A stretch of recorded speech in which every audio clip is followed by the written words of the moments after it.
Hello guys, இன்னைக்கு நம்ம கேட்கறதுக்கே ஆச்சரியப்பட வைக்கக்கூடிய ஒரு மர்மமான டாபிக் பத்தி தான் இன்னைக்கு பார்க்க போறோம். அதாவது ஒரு மரண தண்டனை தூக்கு கைதி தான் யூஸ் பண்ண சேர்ல இதுக்கு மேல யாராவது உட்கார்ந்தீங்கன்னா அவன் எவ்வளவு பெரிய ஆளா இருந்தாலும் சரி அடியோடு அழிஞ்சு போயிருவான் அப்படின்னு ஒரு சாபத்தை கொடுத்துட்டு போயிருக்கான். இது விளையாட்ட நினைச்ச பல பேர் இந்த சேர்ல உட்கார்ந்து பார்த்திருக்காங்க. அப்படி உட்கார்ந்த எல்லாருமே வரிசையா கொஞ்ச நாள்லயே கொடூரமா இறந்து போயிருக்காங்க. இப்படி சாபம் கொடுத்தவன் யாரு, இவன் கொடுத்த சாபத்தினால எத்தனை பேர் இறந்து போனாங்க, இந்த சம்பவங்கள் எல்லாம் உண்மையில் நடந்துச்சா அப்படின்ற பல கேள்விகளுக்கான பதில இந்த வீடியோல முடிஞ்ச அளவுக்கு டீடைலா பார்க்கலாம். அதுக்கு முன்னாடி நம்ம சேனலுக்கு புதுசா வரீங்கன்னா சப்ஸ்கிரைப் பண்ணாதவங்க சப்ஸ்கிரைப் பண்ணிக்கோங்க. அப்படியே பக்கத்துல இருக்க பெல் பட்டனை கிளிக் பண்ணிக்கோங்க. அப்பதான் நம்ம வீடியோ போட்டப்படவே உங்களுக்கு நோட்டிபிகேஷனா உடனுக்குடனே வரும். சரி, வாங்க வீடியோக்குள்ள போலாம். இந்த கதை முதல்ல எங்க இருந்து ஆரம்பிக்குதுன்னா 17ஆம் நூற்றாண்டுல லண்டன்ல நார்த் யார்க்ன்ற இடத்துல இருந்து ஆரம்பிக்குது. அந்த ஊர்ல டேனியல் அவுட்டி அப்படின்னு ஒருத்தர் இருக்கார். இவரோட பிரதான தொழிலே விவசாயம் தான். இந்த டேனியல் அவுட்டியோட பூர்வீகம் எதுன்னு தெரியல. ஆனா திடீர்னு லண்டன்ல இருக்கிற நார்த் யார்க்ன்ற இடத்துல ஒரு தோட்டத்தை வாங்கி அங்க ஒரு வீடை கட்டி தான் பார்த்த விவசாயம் மூலமா வர வருமானத்தை வச்சு வாழ்ந்திருக்கார். வீட்டுக்கு வர்றவங்க போறவங்க எல்லாருமே டேனியல் என்ன நினைச்சாங்க, இவர் விவசாயம் தான் பண்றாரு நினைச்சாங்க. ஆனா இந்த டேனியல் அவுட்டி விவசாயம் மட்டும் பண்ணல, வீட்டுக்கடியில யாருக்கும் தெரியாம பாதாளத்துல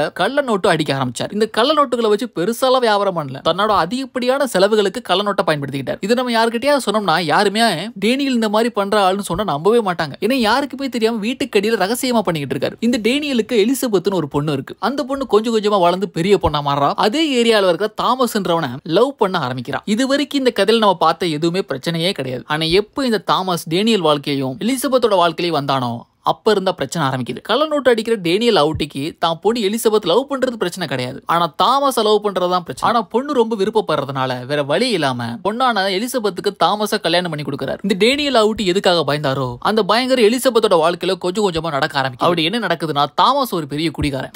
தினம் குடிக்கிறதே ஒரு வழக்கமா வச்சிருக்கான். இந்த தாமஸ் ரெகுலரா டெய்லி ஒரு பாருக்கு போவான். அங்க குடிச்சிட்டு வருவான். அந்த பாருக்கு அவன் ரெகுலர் கஸ்டமர்னால அவன் உட்கார்றதுக்காக அவனுக்கு தனியா ஒரு சேரை கொடுத்திருக்காங்க. இப்படி ஒரு நாள் தாமஸ் குடிச்சிட்டு ரொம்ப நேரம் ஆகி வீட்டுக்கு வரலன்னு எலிசபெத் டேனியல் அவுட்டியும் வீட்டுக்கு முன்னாடி ரொம்ப நேரமா தாமஸ்க்காக வெயிட் பண்ணிருக்காங்க. அப்ப வழக்கம் போல தாமஸ் அன்னைக்கு குடிச்சிட்டு சர்வசாதாரணமா லேட்டா வீட்டுக்கு வரான். இதை பார்த்த டேனியல் அவுட்டிக்கு தான் பொண்ணு மேல இருந்த பாசத்தினால தாமஸ் பண்ற தப்ப தட்டி கேட்கிறார். நீ இப்படி தினம் குடிச்சிட்டு வர்றதுக்கா என் பொண்ணை உனக்கு கல்யாணம் பண்ணி வச்சேன், நீ இதுக்கு மேல ஒழுங்கா இல்லனா என் பொண்ணு நான் ஏன் கூட கூட்டிட்டு போயிருவேன், வேற ஒரு கல்யாணம் பண்ணி வச்சிருவேன்னு டேனியலுக்கும் தாமஸ்க்கும் வாக்குவாதம் அப்படியே முத்தி போகுது. ஆல்ரெடி குடிபோதையில் இருக்க தாமஸ்க்கு தான் என்ன பண்றோன்றது சுத்தமா தெரியல. டேனியல் பேச கோவம் அடைஞ்ச தாமஸ் அங்க இருக்கிற ஒரு சுத்தியில் எடுத்து டேனியலோட மண்டையை உடைச்சு அங்கேயே கொன்னுறான். ரத்த வெள்ளத்துல தொடிச்சு டேனியல் அவுட்டி அங்கேயே இறந்து போறாரு. குடிகாரனான தாமஸ போலீஸ் அரெஸ்ட் பண்ணி ஜெயில போட்டுறாங்க. இவன் தான் கொலை பண்ணான்றத கோர்ட்ல நிரூபிச்சிடறாங்க. இந்த குடிகாரனான தாமஸ்க்கு அதிகபட்ச தண்டனையா தூக்கு தண்டனை கொடுக்குறாங்க. தாமஸ்க்கு தூக்கு தண்டனை நிறைவேற்றுறதுக்கான நாளும் வருது. வழக்கமா சாக போற கைதிக கிட்ட உன்னோட கடைசி ஆசை என்னன்னு கேட்பாங்கல்ல, அதே மாதிரி இவங்கிட்ட இவனோட கடைசி ஆசை என்னன்னு கேக்குறாங்க. இவன் கொஞ்சம் கூட யோசிக்காம அப்போ கூட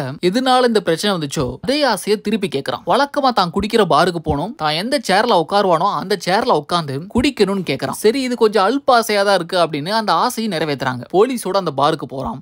வழக்கமா உட்கார அந்த சேர்ல உட்காரான். குடிச்சுக்கிட்டே இருக்கும்போது தான் பண்ண தப்பால நினைச்சு பாக்குறான். இப்ப நம்ம அந்த இடத்துல வந்து உட்கார்றதுக்கு இந்த குடிப்பழக்கம் தான் முக்கியமான காரணம். நம்ம போதைக்கு அடிமையாய் ஒண்ணு இந்த பாருக்கு அடிக்கடி வரல. நான் உட்கார்றதுக்குன்னு ஒரு சேர் தனியா கொடுத்தனால எனக்காக ஒரு சேர் ஸ்பெஷலா கொடுத்துருக்காங்க. அந்த சேர்ல தினமும் உட்காருன்ற தற்பெருமையில தான் வந்திருக்கோம் அப்படின்னு நினைச்சு பார்த்துட்டே குடிச்சு முடிச்சிடறான். அந்த சேரை விட்டு வழக்கம் போல எந்திக்கும் போது ஒரு வசனத்தையும் சொல்லிட்டு எந்திக்கிறான். நான் உட்கார்ந்த இந்த சேர்ல என்ன தவிர எவனாவது இதுக்கு மேல எவன் உட்கார்ந்தாலும் சரி, அவன் எவ்வளவு பெரிய ஆளா இருந்தாலும் சரி, இருக்கிற இடம் தெரியாம அழிஞ்சு போயிருவீங்கடா அப்படின்னு ஒரு சாபத்தை கொடுத்துட்டே போறான். சாபத்தை கொடுத்த அன்னைக்கே இவனை தூக்குல போட்டு கொன்னுறாங்க. இது நடந்தது 17ஆம் நூற்றாண்டுல. இது உண்மையா பொய்யான்னு தெரியலன்னு அந்த பாரு அதுக்கப்புறம் யாரையும் பெருசா அந்த சேர்ல உட்காரவே விடல. ஆனா இந்த தாமஸ் சாகிறதுக்கு முன்னாடி கொடுத்த சாபம் 150 வருஷத்துக்கு அப்புறம் நடக்க ஆரம்பிக்குது. 1894 தாமஸ் வழக்கமா குடிக்கிற அந்த பார்ல அந்த சேர் அங்கேயே தான் இருந்திருக்கு. லேட் நைட்ல யாருமே இல்லாதப்ப அந்த பாரை சுத்தம் பண்ற ஒரு ஆளு சுத்தம் பண்ணி எல்லாம் முடிச்சுட்டு இவனோட ஃப்ரெண்டும் அந்த பார்லயே உட்காந்து குடிச்சிருக்காங்க. சுத்தம் பண்ற ஆளு அந்த சேர்ல உட்காந்துருக்கான். அந்த ஆள் அன்னைக்கு வீட்டுக்கு போகாம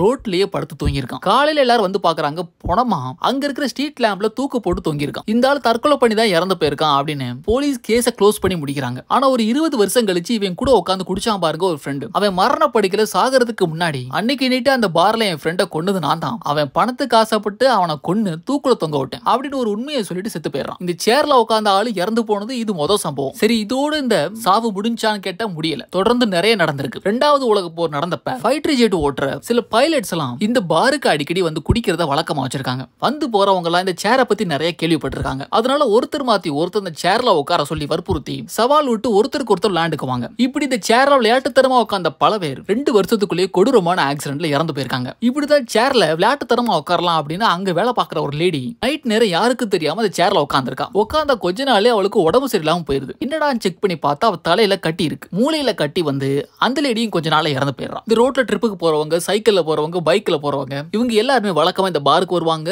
அவங்கள பல பேர் இந்த சேர்ல விளையாட்டுத்தனமா உட்காந்துருக்காங்க. அவங்க எல்லாருமே கொடூரமான ரோட் ஆக்சிடென்ட்ல இறந்து போயிட்டாங்க. 1968 ஒரு பிரபலமான ஆக்சிடென்ட் இருந்துச்சு. 2 விமான பயணிகள் இந்த பப்புக்கு குடிக்க வந்திருக்காங்க. இந்த 2 பேருமே ஃப்ரெண்ட்ஸ் என்ன பண்ணுவாங்க உங்களுக்கு நல்லாவே தெரியுமே. ஒருத்தரோட உயிரை இன்னொருத்தர் பணயமா வச்சு விளையாடுவாங்க. நீ தைரியமான ஆளா இருந்தா இந்த சேர்ல உட்காரு, நீ உண்மையிலேயே பெரிய ஆளா இருந்தா இந்த சேர்ல உட்காருன்னு மாத்தி அந்த சேர்ல 2 பேருமே உட்காந்து பார்த்திருக்காங்க. ரிட்டர்ன் வேலைக்கு போறப்ப கார்ல போயிருக்காங்க. ஒரு மரத்துல மோதி கொடூரமா உடம்பு நசுங்கி இறந்து போயிருக்காங்க. இந்த சம்பவத்துக்கு அப்புறம் தான் இந்த சேர் ரொம்பவே ஆபத்தானன்றது எல்லாத்துக்கும் தெரிய ஆரம்பிக்குது. இதுல என்ன கொடுமைனா அதே ஊரை சேர்ந்த ஹிட்ச் ஹிக்கர் அப்படின்னு ஒருத்தர் சும்மா அந்த பொருளையெல்லாம் கிளப்பிக்கிட்டு இருக்காதீங்க, இந்த சேர்ல ஆபத்தானதுன்னு, இது எவ்வளவு டேஞ்சர்ன்றதை நானே பாத்துறேன் அப்படின்னு எல்லாரும் முன்னாடி அந்த சேர்ல உட்காந்துருக்காரு. உட்காந்த 15வது நிமிஷத்துல அவருக்கு மாரடைப்பு வந்து அந்த இடத்துல இறந்து போயிருக்காரு. அந்த இடத்துல அந்த காட்சியை பார்த்த ஒவ்வொருத்தருக்கும் கை கால நடுங்க ஆரம்பிச்சிருக்கு. அப்ப உண்மையிலேயே பேய் ஆவிலாம் இருக்கா? அவன் விட்ட சாபம் இப்போ வரைக்கும் பழிக்குது. அப்ப இதுக்கு என்ன அர்த்தம்? பேய் ஆவிலாம் இருக்குன்னு தானே அர்த்தம். அப்படின்னு அங்க இருக்கிற உள்ளூர் மக்களும் சரி, வந்து போறவங்களும் சரி, எல்லாருமே மாத்தி ஒருத்தருக்கு ஒருத்தர் இதே கேள்வி தான் கேட்டுக்கிட்டாங்க. இதுக்கப்புறமாவது அவங்க எல்லாத்தையும் நிறுத்தி இருக்கணும். ஆனா நிறுத்தல. அந்த இடத்துல கன்ஸ்ட்ரக்ஷன் பண்ணுவாங்களா சில பில்டர்ஸ், அவங்க தாங்கிட்ட புதுசா வேலைக்கு சேர்ந்தவங்களை கேலி பண்றதா நினைச்சு இந்த சேர்ல உட்கார சொல்லி அவனை வற்புறுத்தி இருக்காங்க. புதுசா வேலைக்கு சேர்ந்தவனும் உட்கார்ந்து இருக்கான். அடுத்த நாளே வேலை பார்த்துக்கிட்டு இருக்கும் போது கான்கிரீட் போடும்போது மேல் மாடியில இருந்து கீழே விழுந்து கொடூரமா இறந்து போயிருக்கான். இதுக்கப்புறம் கூட சீரியஸா எடுக்கலனா இன்னும் எத்தனை உயிர் போகுமோ அப்படின்னு அந்த பார் அந்த சேரை பேன் பண்றாங்க. இதுக்கு மேல இந்த சேர்ல எவனும் உட்காரக்கூடாது அப்படின்னு செவுத்துல காட்சி பொருளா ஆணி அடிச்சு போட்டோ மாதிரி மாட்டி வைக்கிறாங்க. அப்புறம் 1978 ஒரு மியூசியத்துக்கு இந்த சேரை டொனேட் பண்ணிட்டாங்க அந்த பப் ஓனர். இதை அவர் முதலையே பண்ணிருக்கலாம். இப்போ வரைக்கும் அந்த சேரை காட்சி பொருளா அந்த மியூசியத்துல வச்சிருக்காங்க. அந்த மியூசியத்துல இருக்கிறவங்களும் தொடக்கிறேன்ற பேர்ல தப்பி தவறி கூட யாரும் அந்த சேர்ல உட்கார்ந்து பாத்திரக்கூடாதுன்னு ரொம்ப ஜாக்கிரதையா உயரமா ஆணி அடிச்சு செவுத்துல மாட்டி வச்சிருக்காங்க. எந்த அளவுக்கு பயந்து போயிருக்காங்க பாருங்க. இந்த சேரை பத்தி நீங்க என்ன நினைக்கிறீங்க? இந்த சேர்ல உட்கார்ந்தா உண்மையிலேயே சாவு வருமா? இதெல்லாம் எதர்ச்சியா தான் நடந்துச்சு. இதெல்லாம் உண்மையை நம்புறீங்களா? நீங்க சொல்றதெல்லாம் கட்டுக்கதை அப்படின்னு சொல்லி யாரெல்லாம் சொல்லி அந்த சேர்ல உட்கார்ந்து பார்த்தாங்களோ அவங்கெல்லாம் இப்போ உயிரோட இல்ல. உங்களோட கருத்துக்களை கமெண்ட் செக்ஷன்ல மறக்காம பதிவு பண்ணுங்க. இதே மாதிரி இன்ட்ரெஸ்டிங்கான சூப்பரான வீடியோல மறுபடியும் மீட் பண்றேன். அதுக்கு முன்னாடி நம்ம சேனலுக்கு சப்ஸ்கிரைப் பண்ணலனா சப்ஸ்கிரைப் பண்ணிருங்க. நாளைக்கு ஒரு சூப்பரான வீடியோல வந்து மீட் பண்றேன். Thank you and bye.